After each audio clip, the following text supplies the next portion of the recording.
வணக்கம். தமிழக வெற்றிக் கழகம் தேனி மாவட்ட மகளிர் அணி சத்யா நந்தகுமார். நான் லாஸ்ட்டாக ஒரு 7 இயர்ஸாகவே விஎம்ஐயில் இருக்கேன். அண்ட் இப்போ கட்சின்னு ஆரம்பிச்சதுலேருந்தும் ஃபீல்டு ஒர்க் நான் பார்த்துட்டு தான் இருக்கேன். டிவிகே சத்யா நந்தகுமார்னு ஃபேஸ்புக், இன்ஸ்டா, ட்விட்டர், யூடியூப் இது எல்லாத்துலேயும் இருக்கும். ஸோ இதெல்லாம் நீங்கள் பார்த்தீங்கனாலே நான் ஃபீல்டு ஒர்க் பண்ணது எல்லாத்தையுமே நான் அதெல்லாம் அதில் அப்பப்போ அப்லோட் பண்ணிட்டு தான் இருக்கேன். இப்போது ரீசெண்டாக பார்த்தீங்கன்னா தேனி மாவட்ட நிர்வாகிகள் எல்லாருமே என் மேலே கேஸ் இருக்குது. ஸோ ஆனந்த் சாரே சொல்லிட்டாங்க சத்யா மேலே கேஸ் இருக்குன்னு. ஆனால் அதனால சத்யாவுக்கு தேனி மாவட்ட மகளிர் அணியில் எந்த ஒரு அங்கீகாரமும் கொடுக்க வேணாம்னு சொல்லிட்டாங்க அப்படின்னு சொல்கிறாங்க. இது எதனாலன்னு பார்த்தீங்கன்னா தேனி மாவட்ட செயலாளர் லெஃப்ட் பாண்டி மற்றும் பிரகாஷ் இவங்க 2 பேரும் பார்த்தீங்கன்னா சொந்தக்காரவங்க தான். இவங்க 2 பேருக்கும் சொந்தக்கார பொண்ணு தான் அந்த அஜிதா தேவேந்திரன். ஸோ அவங்கள வச்சு நல்லாவே கேம் ப்ளே பண்ணுறாங்க.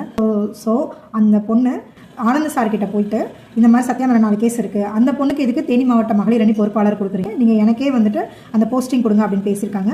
ஸோ அதை வச்சு இப்போ தேனி மாவட்டம் ஃபுல்லாக என் மேலே 4 கேஸ் இருக்குன்னு சொல்கிறாங்க. பிரகாஷ் அண்ணா ஆஃபீஸில் உள்ள ஒரு 5 பேர் நிற்கிறாங்க, ஆஃபீஸ்க்கு வெளியே ஒரு 20 பேர் நிற்கிறாங்க. தேனி மாவட்டத்தில் கழக வக்கீல் சக்தி அப்படின்னு சொல்லிட்டு வடக்கு மாவட்டத்தில் ஒருத்தர் இருக்காரு. அவர் இத்தனை பேருக்கு முன்னாடியும் விரல் விட்டு சொல்கிறாரு 2020 உங்கள் மேலே அடிதடி கேஸ் இருக்குது, 2021 உங்கள் மேலே அந்த கேஸ் இருக்குமா, 2022 இந்த கேஸ்